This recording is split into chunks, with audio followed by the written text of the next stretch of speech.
আসসালামু আলাইকুম। প্রিয় দর্শক, গত বেশ কিছুদিন ধরেই একটা আলোচনা চলছিল যে শেখ হাসিনা সরকারের পতনের পেছনে আন্দোলনে সবচেয়ে সামনের সারিতে যারা ছিলেন সেই ছাত্ররা তারা একটা রাজনৈতিক দল করতে যাচ্ছেন এবং দল যে হবে সেটা মোটামুটি ঘোষণা তারা দিয়েছিল এবং ফেব্রুয়ারির দ্বিতীয় সপ্তাহে মাঝামাঝিতে দলটা ঘোষণা হবে এমনটি বলা হয়েছিল। দ্বিতীয় সপ্তাহ পার হয়ে গিয়েছে, তৃতীয় সপ্তাহ প্রায় যায়। এখন পর্যন্ত দল ঘোষিত হয়নি। কেন হয়নি? দলের নাম কি হতে পারে এটাও এখনও ঠিক হয়নি। তবে নামের ব্যাপারে সাধারণ মানুষের মতামত নেওয়া হয়েছে, অনেকে মতামত পাঠিয়েছেন। যতদূর জেনেছি প্রায় শতাধিক নাম প্রস্তাব এসেছে, সেখান থেকে কোনো একটা গ্রহণ করা হবে। এই দলের লক্ষ্য কি হবে জানি না। এ দলের আদর্শ কি হবে সেটাও জানি না। এ দলের নেতৃত্বে কারা থাকবেন সেটাও ক্লিয়ার না। কেন বললাম, অনেকগুলো নাম শোনা যাচ্ছে। এই নামের কে কে আসলে শেষ পর্যন্ত থাকবেন অথবা থাকতে পারবেন অথবা রাখা হবে, এগুলো কোনো কিছুই কিন্তু ক্লিয়ার না। বরঞ্চ এই নেতৃত্ব নিয়ে নানা ধরনের কথাবার্তা হচ্ছে। এরই মধ্যে কথাবার্তাগুলির ভাষা এবং কথাবার্তাগুলির যে দৃষ্টিভঙ্গি, উচ্চারণ, এগুলো শুনে একটু আতঙ্কই বোধ হচ্ছে আমার কাছে মনে হচ্ছে যেন এখানে এক ধরনের আরেকটা রাজনীতি ঢুকে গিয়েছে, আরেকটা পলিটিক্স ঢুকে গিয়েছে। আমি যাকে পছন্দ করি তাকে আনতে চাই, যাকে পছন্দ করি না তার ব্যাপারে খুবই নেতিবাচক কিছু শব্দ উচ্চারণ করছি। এই যে উচ্চারণটা, এই উচ্চারণটা আসলে একসঙ্গে লড়াইয়ের ময়দানে থাকা এই ছাত্রদের কাছ থেকে আমি আশা করিনি। সেটা হচ্ছে, আমি এই নেতৃত্বের ক্ষেত্রে প্রথমে শোনা গিয়েছিল এবং এটা এখনও শোনা যাচ্ছে, যে জোরালোভাবে শোনা যাচ্ছে যে উপদেষ্টা যিনি হয়েছেন নাহিদ ইসলাম, তিনি নাকি এই দলের মূল লোক, আহ্বায়ক হবেন, মূল ব্যক্তি হবেন। তো এটা নিয়ে সবাই খুব নিশ্চিত যে নাহিদ ইসলামই হচ্ছেন মূল ব্যক্তি এবং উনি ওখান থেকে পদত্যাগ করে এসে দায়িত্বটা নেবেন। কিন্তু ব্যক্তিগতভাবে আমার কাছে এটা গ্রহণযোগ্য মনে হচ্ছে না। মনে হচ্ছে না একেবারে নাহিদ ইসলাম ওই দায়িত্ব ছেড়ে এখানে আসবেন কিনা, এটা নিয়ে আমার সন্দেহ। কারণ এই দলের ভবিষ্যতের দৃষ্টি উনি চিন্তা করবেন।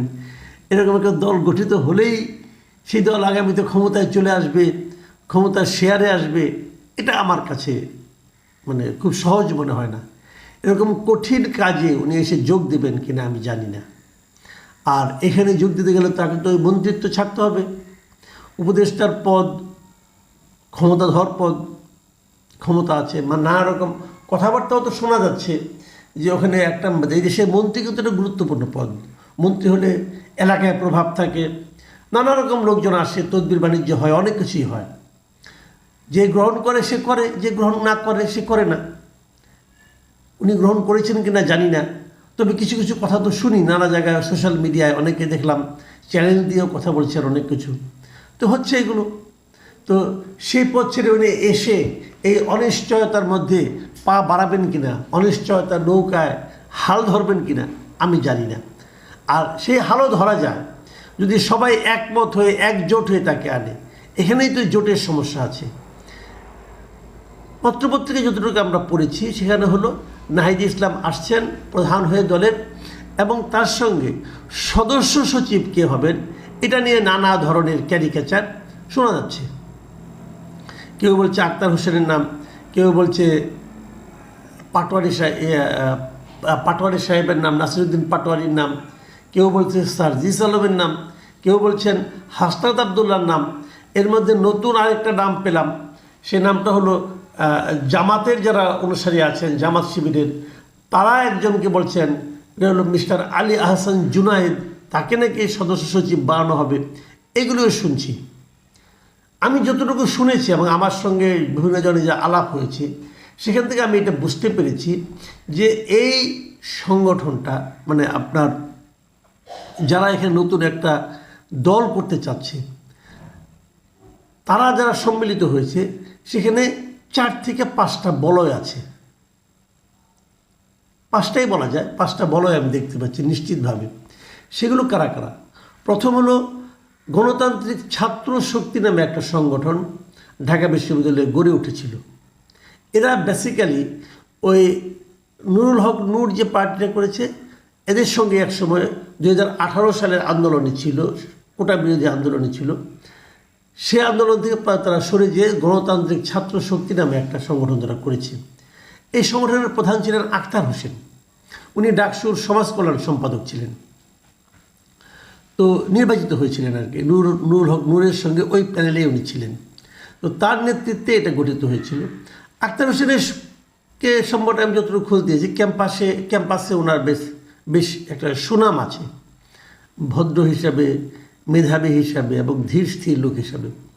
তো তার নেতৃত্বে একটা সংগঠন এখানে ছাত্ররা ছিল, এবং তার নেতৃত্বে কিন্তু এই যে নাহিদ ইসলাম যাকে এখন আহ্বায়ক বানানো হচ্ছে, এই নাহিদ ইসলাম কিন্তু এই আখতার এর সঙ্গেই ছিলেন বিশ্ববিদ্যালয়ে। ওনার যে গণতান্ত্রিক ছাত্র শক্তি এর সঙ্গেই কিন্তু এই নাহিদ ইসলাম ছিলেন, এবং তার সঙ্গে আরেকজন যে উপদেষ্টা আসিফ মাহমুদ সজীব ভূঁইয়া, তিনিও কিন্তু এই ছাত্র শক্তি ঢাকা বিশ্ববিদ্যালয়ের শাখার আহ্বায়ক ছিলেন। আর নাহিদ ইসলাম ছিলেন ছাত্র শক্তির সদস্য সচিব, যার মূল আহ্বায়ক ছিলেন আখতার হোসেন। একটা জিনিস লক্ষ্য করুন, সরকার যখন গঠিত হয়, নতুন সরকার, তখন কিন্তু এই গণতান্ত্রিক ছাত্র শক্তির থেকেই কিন্তু 2 জন লোককে নিয়ে উপদেষ্টা করা হয়েছিল। এ থেকে বোঝা যায় যে পুরো আন্দোলনের নেতৃত্বে আসলে এই ছাত্র শক্তিই ছিল। কিন্তু তাদের সঙ্গে অন্যান্য সংগঠন ছিল, তারা এখন ধীরে ধীরে শক্ত অবস্থানে, শক্ত ভিত্তিতে দাঁড়িয়ে গেছে। তারা কে কে? যেমন ইসলামী ছাত্র শিবির এবং বিভিন্ন ধরনের ইসলামী সংগঠন যারা আছে তারাও এই আন্দোলনে ছিলেন। তো ইসলামী ছাত্র শিবির এবং অন্যান্য ইসলামী সংগঠনগুলোর ছাত্র যারা আছে মতাবলম্বী, এরা একটা গ্রুপ হয়েছে এখানে এই পার্টি করার ক্ষেত্রে। আমি বললাম না যে 5টা বলয়, আমি বলয়গুলি বলছি। একটা হলো ছাত্র শক্তি, দ্বিতীয়টা হলো ইসলামী ছাত্র শিবির ও অন্যান্য ইসলামী দলগুলো, আর তৃতীয়টা হলো বাম সংগঠনগুলো থেকে আসা নিয়ে এতারা অনেক বাম, যেমন উমামা ফাতেমার নাম শোনেন আপনারা। এই উমামা ফাতেমা কিন্তু বাম সংগঠন, বাম ঘরানার লোক। এই বামের দিকে কিছু লোক আছে, তার সঙ্গে আছে গণ অধিকার পরিষদের কিছু লোক, এই যে নুরুল হক নূর, এরকম এদের কিছু লোক আছে এখানে, আর আছে এবি পার্টির কিছু লোক। তো এই যে মোটামুটি যে কটা বললাম আমি, এরা সবাই থেকে কিন্তু চাচ্ছে যে তারা মানে আহ্বায়কের পদ দিয়ে খুব একটা টানাটানি করছে না, কারণ আহ্বায়ক হিসাবে নাহিদ ইসলাম আসবে এটা তারা ধরেই নিয়েছে, যদি নাহিদ ইসলাম আসতে চান আর কি। ওটা নিয়ে যেহেতু নাহিদ ইসলামের এরই মধ্যে উপদেষ্টা হওয়ার কারণে এবং নানাভাবে তার কথাবার্তা, তার ধীর স্থির ভাব, এই সমস্ত কারণে উনি সবাই মনে করছে যে সেই বোধহয় অ্যাপ্রোপ্রিয়েট পার্সন হতে পারেন এটার আহ্বায়ক হিসেবে। কিন্তু ওনার সঙ্গে সদস্য সচিব কে হবেন, এটা নিয়ে যে বিরোধ, এই বিরোধেই এরকম 4-5টা বলয় আমরা দেখতে পাচ্ছি। তো এই বলয় থেকে তাহলে কাকে নেওয়া হবে? আবার এর বাইরে বৈষম্যবিরোধী ছাত্র আন্দোলনে যিনি আহ্বায়ক আছেন হাসনাত আবদুল্লাহ, তিনিও কিন্তু একজন জোরালো ক্যান্ডিডেট। সার্জিস আলম নিও জোরালো ক্যান্ডিডেট, নাসিরুদ্দিন পাটোয়ারি ক্যান্ডিডেট। তো এখন তাহলে কে দাঁড়াবে, কে হবে? এটা নিয়ে কিন্তু বিরোধটা মোটামুটি বড় বিরোধ। মাঝখানে শুনেছিলাম 24শে ফেব্রুয়ারি এই দলের ঘোষণা আসবে, মানে দ্বিতীয় সপ্তাহ থেকে পিছিয়ে 24শে ফেব্রুয়ারি একটা ডেট আমরা শুনতে পেয়েছিলাম। এখন বিরোধটা যে পর্যায়ে আছে, সে বিরোধে 24শে ফেব্রুয়ারিতে দল গঠন ঘোষণা করা হবে কি না, এটা নিয়েও কিন্তু একটা সন্দেহ দেখা দিয়েছে। অনেকে বলছেন 24শে ফেব্রুয়ারি হয়তো হবে না, হয়তো একটু পিছিয়ে যেতে পারে। যদি পিছিয়ে যায় তাহলে বুঝবেন যে আসলেই ঝামেলা চলছে, আসলেই ঝামেলা মেটানো যাচ্ছে না। এখন যদি মেটানো না যায় কেন? যেমন খুবই স্বাভাবিক ছিল কিন্তু যে আখতার হোসেনকে করা হতে পারে, কিন্তু আখতার হোসেনকে করার পেছনে না করার পেছনে 2টো কারণ দেখা যাচ্ছে। 1 নম্বর কারণ হলো এই যে মাহফুজ আলম আছেন, উনি কিন্তু আবার এই জামাত ঘরানার যে এই ছাত্র শিবির যে ঘরানাটা, ওই ঘরানার নেতৃত্বে উনি আছেন আর কি। মাহফুজ আলম যিনি উপদেষ্টা হয়েছেন, তো উনি হয়তো চাচ্ছেন না যে আখতার হোসেনকে সদস্য সচিব করা হোক, উনি চাচ্ছেন না। সেটাও একটা লজিক আছে কারণ যদি নাহিদ ইসলামকে আমরা আহ্বায়ক করি, উনিও ছাত্র শক্তির, আখতার হোসেনও ছাত্র শক্তির, মানে সদস্য সচিব হয়ে যাচ্ছে আহ্বায়ক, আর ওইটার আহ্বায়ক হয়ে যাচ্ছে সদস্য সচিব। এটা কোনো সমস্যা নেই, যদি মিল থাকে তার কোনো প্রবলেম নেই। তো মাহফুজ আলম বোধ এটা চাচ্ছে না। এবং এই যে না চাওয়াটা, ওরা যুক্তি হলো যে একই দল থেকে সবাই কেন হবে, আন্দোলন সবাই করেছে, সেটাও হতে পারে। আমি এই সব কিন্তু বিভিন্ন জনের মুখ থেকে আমার শোনা কথা, আমি সেগুলো আপনাদের সঙ্গে শেয়ার করছি আমি। তো এই গ্রুপটা আবার চাচ্ছে যে তারা আলী হাসান জুনায়েদকে বানাবে। এখন আলী হাসান জুনায়েদ হবেন কিনা, হলে পরে অনেকে বলছেন যে ওনারা তো শিবির ঘরানো লোক, তো ওনারা শিবির করলেই পারেন। জামাত ইসলাম তো আলাদা একটা পার্টি আছেই, সেই পার্টির আবার বি টিমে ডেকে করার দরকার কি? যদি আলী হাসান জুনায়েদকে এটা সদস্য সচিব করা হয়, তাহলে তো এটা জামাতের বি টিম হয়ে যাবে, তাহলে সেটা কি ঠিক হবে? এই ধরনের নানা ধরনের যুক্তি কিন্তু আসছে। এইগুলোর প্রেক্ষিতেই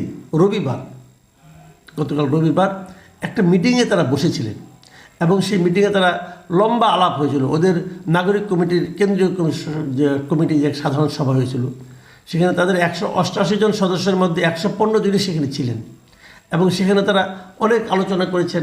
শেষ পর্যন্ত হয়তো এমন একটা কিছু হতে পারে যে কমিটিটা অনেক বড় করা হবে, বড় করে ম্যানেজ করা হবে।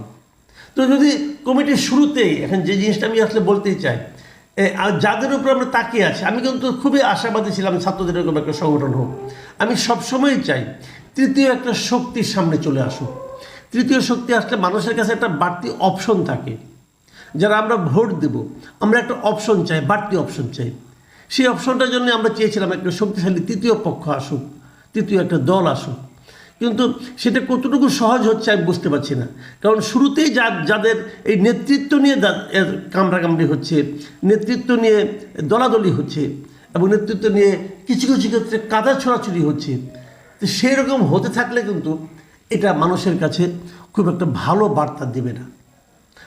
আমি মনে করি ওনাদের বয়স কম, আমার মনে হয় যে ওনাদের আরেকটু সতর্ক হওয়া দরকার ছিল। ভেতরের এই বিরোধগুলো প্রকাশিত হওয়াটা আমি মনে করি এই দলের জন্য সবচেয়ে বড় দুর্বলতা। প্রকাশিত কিন্তু হয়ে গেছে, বিভিন্ন পত্রিকা খুলবেন একই আলাপ, কে হবে সদস্য সচিব। আমি তো মনে করি এটার আহ্বায়ক নিয়েও ঝামেলা হতে পারে।